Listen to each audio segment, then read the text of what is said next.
prophecy, Old Testament prophecy, looking towards the Messiah, looking towards the last days. And it depends on how you look at it. If you look at it in the way that it's going to be an earthly kingdom and that God's going to establish this and bring physical Israel back and reign from Zion, from Jerusalem, you can take that view looking at prophecy. But if you look at it in hindsight from Christ and you see it was a spiritual kingdom and we're spiritual Israel, then it also makes sense. So, but if you were a Jew and this is the prophecy you've seen, this is what you're looking for, you would have had a hard time finding that in Christ before the crucifixion. You really would have had a hard time seeing that in Christ. So you really can't blame them for what they saw in that. Why do you now cry aloud? Have you no king? Has your ruler perished, that pain seizes you like a woman in labor? Writhe in agony, daughter Zion, like a woman in labor, for now you must leave the city to camp in the open field. You will go to Babylon, talking about Judah now. Says you will go to Babylon, there you will be rescued. There, Lord, will redeem you out of the hand of your enemies, which is exactly what Hosea said. But now many nations are gathered against you. They say, let her be defiled. Let our eyes gloat over Zion. But they do not know the thoughts of the Lord. They do not understand the plan. He who gathers them like sheaves to the threshing floor. Rise and thresh, daughter Zion, for I will give you horns of iron. I will give you hooves of bronze. And you will break to pieces many nations. You will devote their ill-gotten gains to the Lord, their wealth to the Lord of the earth. So it's prophecy about Judah being carried off and Judah being returned from Babylon, which is going to happen shortly in this thing. This idea of military might, Israel being a military force. Marshal your troops now. The siege is laid against you. They strike Israel's ruler on the cheek with a rod. But this is where but it says, but you, Bethlehem, though you are small among the clans of Judah, out of you will come for me one who will be ruler over Israel, whose origins are from old, from ancient times. Therefore Israel will be abandoned until the time when she who is in labor gives birth, and the rest of his brothers return to join the Israelites. So if you look at this messianic prophecy here, Christ, the Messiah, is going to come from Bethlehem, which we know that, and we see that in Matthew, whose origins are from old, from everlasting.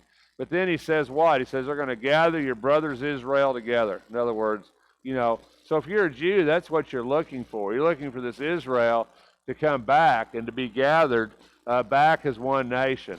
And that's what they're looking for here. He will shepherd his flock in the strength of the Lord, the majesty of the name of his Lord, of his God, and they will live securely. For then his greatness will reach to the ends of the earth, and he will be our peace when the Assyrians invade our land and march to our fortresses. He will raise against them 7 shepherds, even 8 commanders, who will rule the land of Assyria with a sword, the land of Nimrod with drawn sword. He will deliver us from the Assyrians when they invade our land and march into our borders. So, they were looking for this physical redemption, and a lot of them still are. A lot of Christians still are, and we talked about that. But you have to understand that God's kingdom is spiritual; it's not physical, and all this fits in that realm of spiritual kingdom. But yet they couldn't really see that, and we wouldn't have seen it either in their situation. I think that's important for us to understand. So this prophecy, prophecy about Christ, which we use, but you also got to understand there's a bigger text there. In Micah 7:6, it says, a son dishonors his father, and a daughter rises up against her mother. A daughter-in-law against her mother-in-law. Your enemies are the members of your own household. And Jesus reiterates that in Matthew 10:34. Do not suppose that I bring peace to the earth. I did not come to bring peace, but a sword. For I have come to turn a man against his father, a daughter against her mother, a daughter-in-law against her mother-in-law. Your enemies will be the members of your own household. And that come to pass because as they converted to Christianity and families stayed in Judaism, they became enemies amongst their own household. So the prophecy of Micah was fulfilled in Christ, but not probably the way they saw it at the time of Micah being fulfilled. So, prophecy's interesting. It makes a lot more sense when you look back at it than when you're looking at it, trying to figure out what it means looking forward. It's just hard to determine. Some prophecy in the Bible is really, really detailed. A lot like Daniel's prophecy, really, really detailed prophecy. This is what's going to happen. Some prophecy about the Israel being carried off, really, really detailed. Assyria's going to go off. They're never, Israel's going to be carried off. Syria is going to conquer them. Really, there's no doubt about what that means. But a lot of prophecy is not as clear, and it depends on how you interpret it. And some prophecy, as we've seen, is dualistic prophecy. It's not a single prophecy. It's a dualistic prophecy. It has prophecy in the Old and prophecy in the New. Like 2 Samuel 7 talks about Solomon, but it's talking about Christ. A lot of prophecy in the Old Testament is dualistic. So looking back, it's a lot easier to see it than looking at it from their perspective at that point in time in history. So, I think that's and prophets, our prophets overlapped a lot of them. You can see that from the dates. They prophesied about the same events, prophesied about the same time. There's times throughout history that prophecy was really, really heavy. About the time the Assyrians took Israel, a lot of prophecy right in there. The time of the Babylonian captivity, a lot of prophecy in there. Jeremiah, Ezekiel, Daniel, all those prophets were captivity prophets. So, I think what you see is pockets where we got a lot of recorded prophecy. Does that mean God wasn't speaking through prophets at other times? I don't necessarily think that it means that in the Old Testament, but I just think we don't have record of it. The ones we have record of are these specific times in history that are very pivotal in the course of the history of Israel and Judaism, and of course the path to Christ.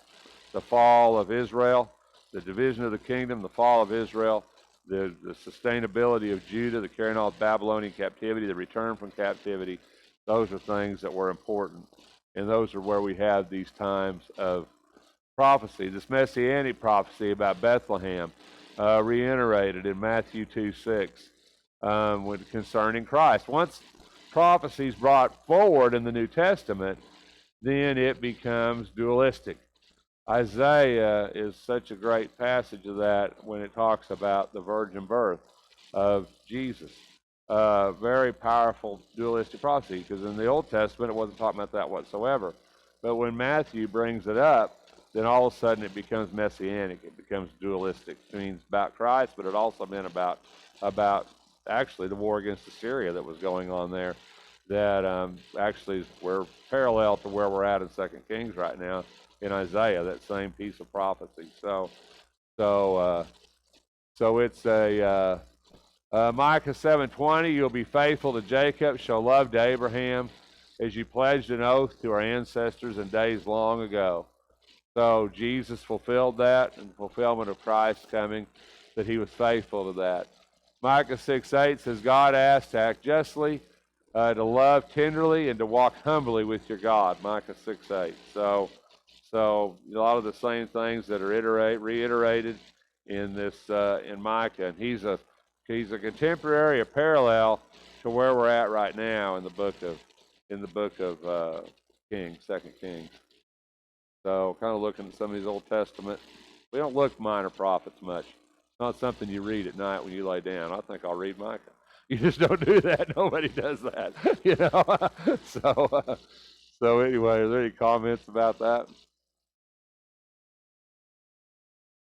Judges are Kings, 2 Kings 16, and this is not the most interesting stuff on earth, and I understand that, but it's this 4-year Bible study plan, and this is kind of where we're at, and we're going to get through it. So I know this isn't the most fascinating stuff in the Bible, but this is kind of ties together Israel and Judah and that fall that's going through, and Ahaz, the son of Joram, king of Judah, became king, and he's an interesting king. He aligns himself with Assyria because he doesn't want to get destroyed. He was only 20 when he became king. He ruled 16 years. He wasn't a good king. Most of them weren't. Very few of them were any good. Uzziah and Hezekiah probably were the best. Most of them were not good kings. Most of them didn't walk in the ways of the Lord. Most of them were just what they were, He's a parallel to what goes on in Isaiah when it talked with that passage we talk about the virgin birth. That was about this king. That passage was about Ahaz. And that passage was about God telling Ahaz that he would rescue him from his enemies. And God said, what do you want the sign to be? And Ahaz says, I don't need a sign from God. And so God says, I don't care. I'm going to give you a sign anyway. The virgin will give birth to a child, and you'll call his name Emmanuel. So that is a parallel to what's going on. That passage in Isaiah is actually the parallel to this passage in 2 Kings. It's the same exact situation. So, but what Ahaz did is Ahaz, number one, he sacrificed his children, which was detestable to the Lord. He made his sons pass through the fire. He sacrificed and burned incense on the high places and on the hills under every green tree. What that means when it talks about high places, we haven't really talked about that in the Old Testament. What that means is that God told them that they had to sacrifice at the temple in Jerusalem. That was God's command. That was his command for worship. To worship God as a Jew, you had to go to the temple and present your offering, present your sacrifice. A priest had to do it. But what it means is people decided that they would just build altars wherever they wanted to build them, high places. Well, generally you build altars on top of mountains. I don't know why. I guess it's closer to God. I have no idea. So, but people generally build altars on top of mountains. If you remember that account in Matthew 4, the woman at the well, where she says, our fathers say we ought to worship in this mountain, and you say we ought to worship in Jerusalem. She's talking about Mount Ebal, because the Samaritans had an altar on Mount Ebal. And she's saying, our fathers say we ought to worship on Mount Ebal. You say we ought to worship in Jerusalem. And Jesus says, we worship what we know, you worship what you do not know, but a day is coming when you'll worship the Lord. True worshipers will worship the Lord in spirit and truth. That's what she was talking about. That's a high place. So in other words, it meant, if I had to go out, find the top of the hilltop out here, build an altar, instead of going to Jerusalem, he'd just do his thing up there. He wouldn't go to Jerusalem. Well, that God didn't want that, because God said that's not what you're supposed to do. You're supposed to go to Jerusalem. And what it's saying here, and you're supposed to do it through a priest. But what he's saying about Ahaz here is that he did it. He sacrificed and burned incense on the high places and on the hills and under every green tree. So in other words, he wasn't doing what God said to do. He wasn't worshiping how God said to worship, where God said to worship, how God said to worship. He was doing it on his own, wherever he wanted to do it, under every green tree. In other words, he was just doing it wherever. So that God didn't find, that wasn't pleasing to God. God wanted them to worship as God said, you need to worship. And that's what that means when it said they worshiped on the high places. That's kind of what that means in the Old Testament. Then Rezin, king of Aram, okay, so basically they came to wage war. And Ahaz, if he had listened to what Isaiah told him, he would not have done this, but he didn't listen to what Isaiah told him, because Isaiah told him the Lord would deliver him from the hand of his enemies, and God would have done that. But Ahaz, instead of doing that, Ahaz decides to pay him off. So Ahaz basically, he pays off and makes an alliance with the king of Assyria. That's basically the gist of what's going on here. He took all the silver, the treasures, and he gave it to the king. And the king of Assyria went up against Damascus. He carried off the enemies of Israel, and so Ahaz goes down to see him, and he sees this altar, which would have been an altar to a false god. And Ahaz sends this pattern of the altar to the priest and says, I want you to make another altar like Ahaz has. I want you to build another altar, and I want you to put it in the temple in Jerusalem. That's the summary of what's going on here.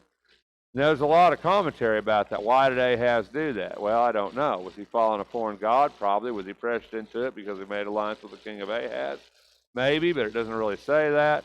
Ahaz just isn't a very good king. So Ahaz is going to make an altar to a foreign god, and he's going to put it in the temple next to God's altar, is what he's going to do. And not only that, but he's actually going to move God's altar to the side to put this foreign altar in this temple, in the Lord's temple. That's what Ahaz is going to do. That's what he is doing here. And the king comes, and the king saw the altar that Ahaz had made that looked like his. And he burned his burnt offering and his meal offering, and poured his drink offering, sprinkled blood of his peace offerings on the altar, the bronze altar, which was before the Lord. He brought from the front of the house, from between his altar and the house of the Lord, and he put it to the north side. So he took the altar of God, he put it off to the side, he put this altar in the middle. And when the king came down, he sacrificed on this false altar. But then Ahaz, he takes the altar of God, he puts it to the side, but he says, only I can do that. But I'm going to do it not to make a sacrifice. I'm going to do it for divination. In other words, I'm going to do it. So he basically says, commanded the priest, saying, upon the great altar, which is the altar that he made of Ahaz's altar, the altar he had put in there, he says, burn the morning burnt offering and the evening meal offering and the king's burnt offering and the meal offering and the burnt offering of all the people. But then what does he say? But the bronze altar, which is God's altar, shall be for me to inquire by. So Uriah the priest did according to all that King Ahaz commanded. So basically the king says, I'm going to use God's altar, but the implication here is I'm going to use it to inquire by, which means I'm going to use it for divination. So basically Ahaz has totally defiled the temple of God here. Totally defiled it. He's brought in a foreign altar. He's moved God's altar to the side. He's been looking for divination from God upon God's altar, which God commanded you can't do. So Ahaz went plumb off the deep end. And on top of that, if you remember several lessons back, the sea of the bronze oxen, if you remember that, this is Solomon's temple, right? In Solomon's temple, there was oxen with the big basin and the sea of water. If you remember reading about that when Solomon was building the temple. But Ahaz, he takes that down. He cut off the boards of the stands and removed the laver, and he took down the sea from the bronze oxen and put it on a pavement of stone and covered wax for the Sabbath, and it covered way for the Sabbath which they had built in the house. And the outer entry of the king he removed from the house of the Lord because of the king of Assyria. So you can see how far Judah has removed themselves from God. And Ahaz was told by Isaiah, God will deliver you. But Ahaz didn't believe God. So Ahaz did it his own way. Ahaz paid off the king of Assyria and then embraced the gods of the Assyrians. That's how far they've transgressed at this point in history from God. Are there any comments? A lot of talking. Told you this is hard stuff. Here. So they've transgressed from God. They've done that. They've Book of Chronicles. So Ahaz slept with his fathers, buried with his fathers, and his son Hezekiah reigned in his place. Now Hezekiah is not going to be a bad king, essentially. I mean, he does some stupid things. It seems like all of them do. But essentially, Hezekiah was one of the better kings of Judah. And we'll talk about Hezekiah. You know, Hezekiah is the one who prayed to the Lord that his life would be spared. That's Hezekiah. And God turned the sun back and added 15 years to his life. But he had Manasseh. Manasseh was one of the worst kings of Israel. That's Hezekiah. This is the beginning of Hezekiah. So Hezekiah is definitely one of the more interesting kings. In the 12th year of Ahaz, king of Judah, Hosea, the son of Elah, became king over Israel and Samaria. So this is Israel. This is the northern tribes. This is the last king of Israel. The 10 tribes, the 10 northern tribes. This is to be their last king, because they're going to get carried off by the Assyrians in 722. So we're about seven. You know, we're getting close to this 722 BC, which is a pivotal date in Old Testament history. We're getting really close to that date. He did evil in the sight of the Lord, only not as the kings of Israel before him. Shalmaneser, king of Assyria, came up against him, and Hosea became his servant and paid him tribute. But the king of Assyria found conspiracy in Hosea, who had sent messengers to the king of Egypt, and had offered no tribute to the king of Assyria, as he had done year by year. Egypt really becomes a thorn in the side of not only Israel, but of Judah at this particular time in history. They keep looking to the Egyptians to save them. You see that repeatedly in the Old Testament. So basically, the northern tribes of Israel have been paying tribute to the Assyrians so they wouldn't take them over. They've been paying them tribute money. But Hosea didn't do that. He took the tribute money and he kept it, and he was looking towards Egypt to rescue them. Now, this is exactly what's going to happen to Judah when the Babylonians come. Jeremiah tells the king of Judah, Zedekiah, he says, pay off, pay the Babylonians. In other words, do this, pay them tribute, pay them off so they won't capture you, so they won't take you, pay them off. And Zedekiah says, I'm not going to do that because Egypt is going to come down and rescue us. But Egypt never comes. So Babylonians seize Jerusalem and capture Jerusalem in spite of what Jeremiah the prophet, because nobody listens to prophets, right? I mean, nobody listens to prophets in the Old Testament. That's what Jesus said, right? You killed the prophets. Exactly. No, they hated them. They hated the prophets in the Old Testament. These guys were despised because they never told them what they wanted to hear, right? I mean, they never told them everything's fine, you're doing good. They always says, you're really messing up and you need to change, and they didn't want to hear that. So they hated the prophets. So they killed the prophets. And, when Jeremiah made that great prophecy that Judah was going to, Babylon was going to take Judah and all that, what did they do? They burned up his scroll, and they threw him in these tunnels underneath Jerusalem as a prisoner, and he has to rewrite it, and then his servant still proclaims that, poor Jeremiah had a terrible time. And then Jeremiah, he winds up, Jerusalem's destroyed. He doesn't get carried off with the Babylonians, Jeremiah's still in Jerusalem. Daniel's carried off, right? And Ezekiel's carried off. Ezekiel's prophesying from Babylon. He's not in Jerusalem.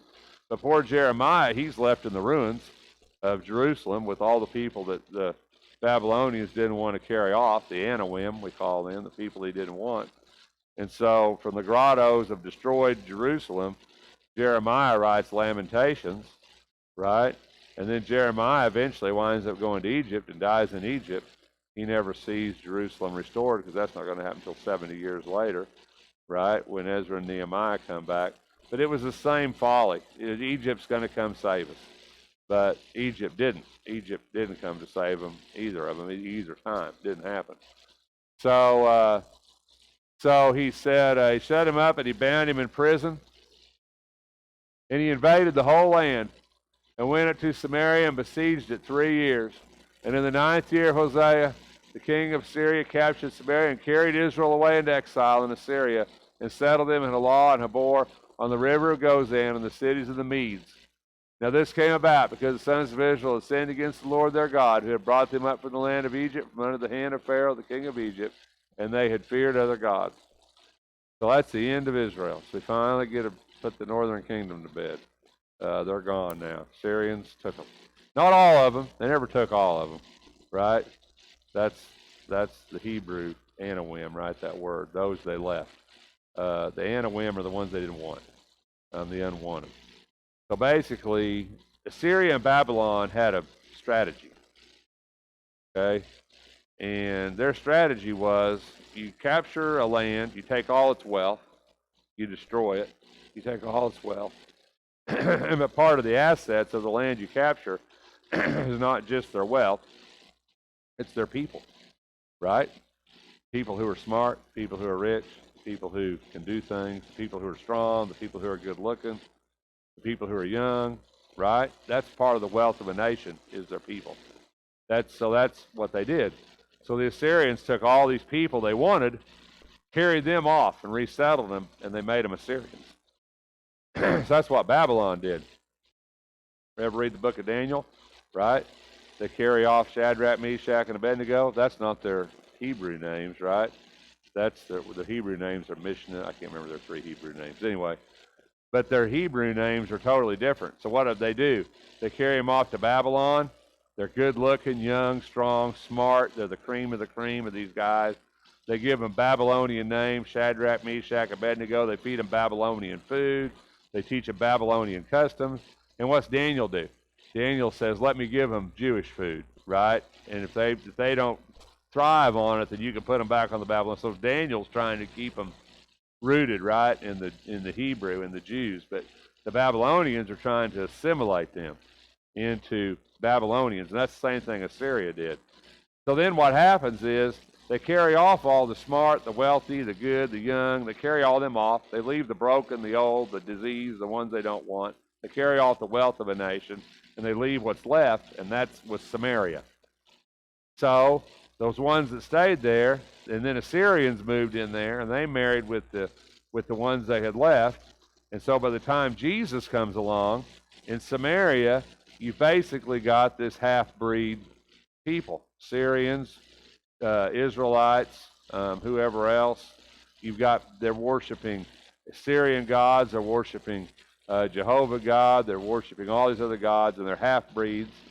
And so the Jews, as far as the Jews concerned, they're just trash. They're Gentile, they're scum. They have no use for them, right? Because they're not a pure lineage. So that's the reason that the Samaritans are so looked down on, and that's the reason Jesus has those interesting conversations about Samaritans in the New Testament, because they're despised by the Jews. But you got to remember, Jesus is from Galilee, up here, right, by the Sea of Galilee. That's Galilee, right? And the Dead Sea down here, that's where Jerusalem is, Judah, kind of over from the Dead Sea. And so in the middle of that is Samaria. That's Samaria. So most Jews wouldn't go through it. Most Jews went across the Jordan, down the wilderness, back into Judea. They wouldn't go through Samaria, because that's where all the half-breeds were. But Jesus went from Galilee to Judah in John 4. So where does he wind up? He winds up with a woman at the well, which is in Shechem, right? Which is Jacob's well, and Shechem in Samaria. And Shechem is where Mount Ebal and Mount Gerizim are, where the Israelites crossed over the Jordan, and the priests shouted cursings and blessings from Mount Ebal and Mount Gerizim, and they buried Joseph there, and that's where Jacob's well is there. There's all kinds of biblical history in Shechem, and that's where Jesus met the woman at the well in John chapter 4. So all this fits together, just telling you. You just got to know how to fit it together. All fits together. So, are there any comments about any of that? No, I'm wondering here, but I'm trying. This is tough stuff.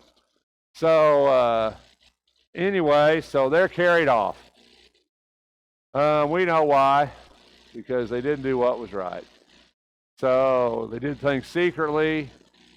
They built for themselves high places, from watchtower to fortified city. They set for themselves sacred pillars and Asherim on every high hill and under every green tree.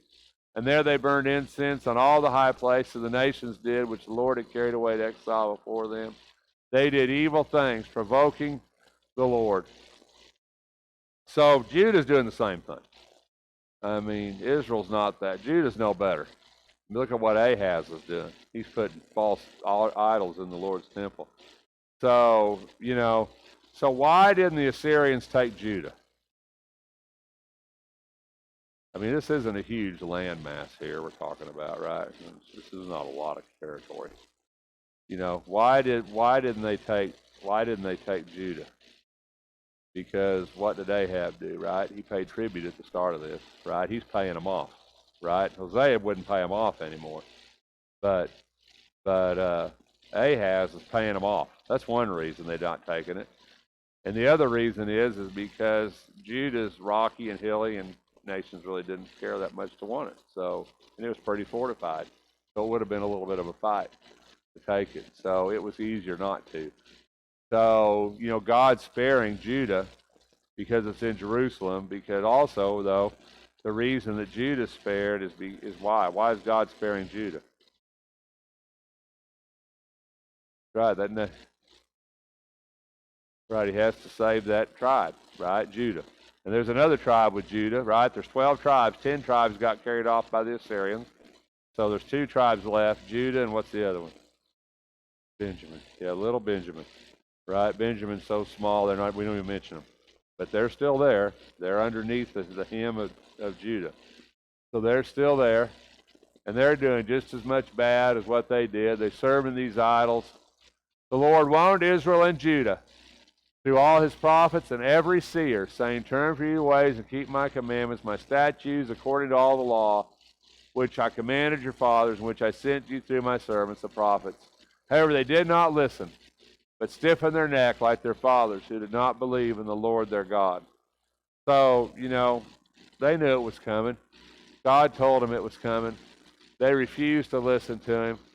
They they worshipped all these foreign gods, and he goes into all this, the nations, and forsook the commandments, molten images, even two calves, which is reminiscent of what they did when they came out of the land of Egypt and they built the golden calf and worshipped the golden calf. And made an Asherah and worshipped all the host of heaven and served Baal. They made their sons and daughters pass through the fire. They practiced divination, enchantment, sold themselves to do evil. All those things are so against God and abominations of the Lord. Divinations, enchantments, human sacrifice, things nations did around them, things that are detestable to God. The Lord was very angry with Israel and removed them from his sight, and none was left except the tribe of Judah. Also, Judah did not keep the commandment of the Lord their God, but walked in the customs which Israel had introduced. It's interesting that the writer of Kings blames Judah's transgressions on Israel. He does that repeatedly. I always think that's kind of funny. He said, they just did it because Israel did it. Right? He always blames it on Israel. That's the writer of Kings being a little bit shaded. You know what I'm saying? He's kind of showing us, it's the Israelites, right? It's the Israelites. All their fault. You kind of see that throughout the text. I think it's kind of funny because it kind of shows his disposition towards Israel. The Lord rejected all the descendants of Israel and afflicted them and gave them into the hand of the plunderers until he had cast them out of his sight. So there's a absolute tearing away. And this torn word here is basically almost the same word we use for divorced. It's basically totally separated, totally gone. He's totally done away with them. He's torn them. He's torn Israel from the house of David. He's made a separation. Made Jeroboam king, and Jeroboam drove Israel away from following the Lord. They walked in the sins of Jeroboam, and here he goes all the way back to Jeroboam, which was the first king of the divided tribe. We saw that on our chart. Until the Lord removed Israel from his sight, as he spoke to all his servants. So Israel was carried away into exile from their own land to Assyria until this day. So at the time of the writing of this writing, the time of the writing of Kings, 2 Kings, Israel was still carried off by the Assyrians. But what's going to happen? Who's going to capture the Assyrians? Who's next? The Assyrians. Who's the next nation that's going to rise up? Who's going to capture Judah, Jerusalem? Yeah, well, the Babylonians. Babylonians are coming, right? Babylonians are going to get all that empire, and then the Medes. So, once the Medes capture all that, then Assyria basically, they cease to exist. Babylon ceases to exist. It all becomes the Medes and the Persians, right? But then there's going to be a guy come along that y'all kind of know a little more about than the Medes, and that's Alexander the Great. Alexander the Great's going to come in. He's going to take over the Medes and the Persians, right? And that's your Greek influence that you have. And then that's the kingdoms of Daniel. That's the kingdoms of Daniel, right? Daniel said there would be 4 kingdoms. And Daniel prophesied from Babylon, right? And Daniel said there'd be 4 kingdoms, right? The head of gold, right? The Babylonians, the chest, the Medes and the Persians, right? The thighs, the Greeks, and then the feet, the toes of clay, the Romans. So by the time we get to Christ, you've had Assyrian captivity, you've had Babylonian captivity, right? You've had the Medes, you've had the Greeks, and now you got the Romans. So by the time you get to Christ, the Israel that have been carried off, they're no more. I mean, does that make any sense? You ain't going to bring them back. I guess God can do anything, but they're so intermarried, intermingled, lost, and carried off, they're no longer a people anymore. They're gone. And so when you look at this Old Testament prophecy, like God's going to bring Israel back and restore them and bring them all back to one tribe, that ship sailed. He's not talking about the Israel that got carried off by the Assyrians. They're torn from Judah. That means they're divorced. God did away with them. God's a divorced God. God did away with them. God divorced them. They're gone. When he talks about the Israel that's coming back, he's talking about spiritual Israel, which is the church, Galatians chapter 3. We are Abraham's descendants and heirs according to the promise. We are Israel. That's that prophecy. We're the prophecy. We're the fulfillment of the prophecy. We are Israel. That all nations should go and they should stream to the Lord. That is the church. So that's how all this fits together. And so Israel was carried away. The king of Assyria brought men from Babylon, from Cutoff, from Ava, from Hamath, settled them in the cities of Samaria and places of the sons of Israel. So they possessed Samaria, lived in its cities. They did not fear the Lord. The Lord sent lions to kill them, and they spoke to the king of Assyria. This is almost a side note. So they got a priest to show them, teach them about God, so the lions wouldn't kill them. Take one of the priests, and one of the priests whom they had carried away came and lived at Bethel and taught them how they should fear the Lord. But every nation still made gods of its own, put them in the houses of the high places. Didn't change anything. Burned their children in the fire to gods. They feared, but they also feared the Lord, so they've become very polytheistic, right, is what they've done. They've come from being a monotheistic nation, Hear, O Israel, the Lord your God, the Lord is one, to a very polytheistic nation now. They serve God, but they're serving all these other gods too, right? He's just one among the many, one among the many. And they're making sacrifices to all these other gods. Says they still feared him, but they didn't serve him, so they really didn't fear him, in my opinion, very much. The Lord made the covenant, but says you shouldn't serve gods, but they did. They bowed down. They sacrificed to them. He's just telling them why they're where they're at. They're telling us why they're where. Really, I think he's telling Judah why they're where they're at, because Judah still exists, and he's trying to say, look at Israel. Look at Israel. But they did not listen. They did according to the earlier custom. So while these nations fear the Lord, they also serve their idols, and their children likewise, and their grandchildren, as their fathers did. And so they do to this day. So that's why the Jews didn't like the Samaritans. If you get anything out of this class, that's it, right? They didn't like them because they served other gods. They were polytheistic instead of monotheistic. And that ought to give you some insight into the conversation Jesus had with the woman at the well, with the Samaritan woman. And it also ought to give you a little insight into the parable of the prodigal son, right? Who helped the man that was beat up, right? The one they hated. Who's your neighbor? Well, the Samaritan. Well, the Jews didn't think the Samaritans were their neighbors, but God said, yeah, they are, and you need to love them. So anyway, maybe it helps to make that make more sense. So thanks for your time this morning.